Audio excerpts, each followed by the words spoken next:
শুভ সকাল বন্ধুরা, কেমন আছো? আশা করি সকলে ভালো আছে। তো আজকে সকালটা দেখো, গাছগুলোতে পানি দিয়ে শুরু করলাম, কারণ আমাদেরকে যেমন খেতে হয় সারাদিন ভালো থাকার জন্য, তো ওদেরকেও তো পানি দিতে হবে, না হয়তো গাছে এই সুন্দর সুন্দর যে ফুলগুলো ফুটছে এগুলো এবার কী করে ফুটবে বলো, পানি যদি না দিই। এগুলো হচ্ছে শীতকালের গাছ নিয়ে এসেছিলাম, দেখো তো গাছগুলো মরে গেছে, এগুলো পাশ থেকে আবার গজিয়েছে, তো দেখো কী সুন্দর ফুল ফুটেছে। তো আজকে এই সকালের দিকে এসে জানালাটা এদিকে খুলে দিলাম, দিয়ে দেখো বাইরে কেমন চকচকে একটা সুন্দর রৌদ্র বার হয়েছে। আর দেখো কতটা থালা বাসন বেসিনের মধ্যে জড়ো হয়েছে, কারণ কালকে বিকেলে থালা বাসন মাজা হয়নি, ওই জন্য বেসিনের মধ্যে এতটা থালা বাসন জড়ো হয়েছে। তো এতটা থালা বাসন দেখেছেন, আমার গায়ে একটু জ্বরই আসছিলো মাজার জন্য, তো কী করবো, মাজতে তো হবেই, কিছু করার নেই।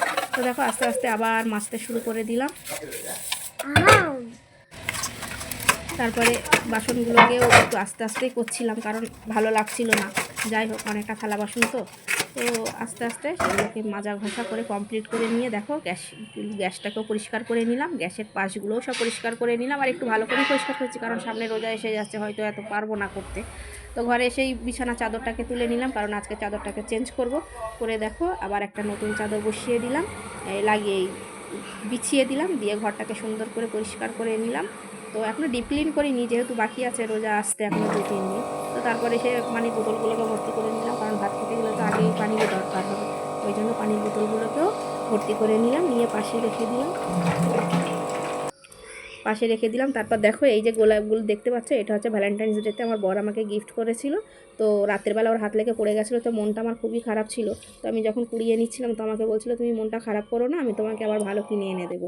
তো যাই হোক, এখানে কাপড় চোপড় অনেকটাই জড়ো করে রেখেছি কাচার জন্য। এখানে আমার চাকু উঠে গেছে, আর দেখো বাজারও এসে গেছে, সেই সাথে উচ্ছে নিয়ে এসছে, আর বেগুন নিয়ে এসে, বেগুন ভাজা করবো, উচ্ছে ভাজা করবো, আর তারপর আর কি নিয়ে আসে দেখি। তো কাপড়গুলোকে কাচা হয়ে গেছে, এবার ছাদে যাচ্ছি মেলতে। তো ছাদে দেখো কাপড়গুলো মেলা হয়ে গেছে, তারপর নিচের দিক থেকে কে যেন একজনা ডাকছিল, তো আমি নিচের দিকেও আবার দেখলাম যে কে আছে। তো যাই হোক, দেখতে পাচ্ছি না, নিচে এসে দেখলাম আমার মেয়ের সঙ্গে ছেলেটা খেলবে বলে এসছে। তো দেখো আমার মেয়ে তো একটু নাচা শুরু করে দিল, যেহেতু আমি ভিডিও করছি।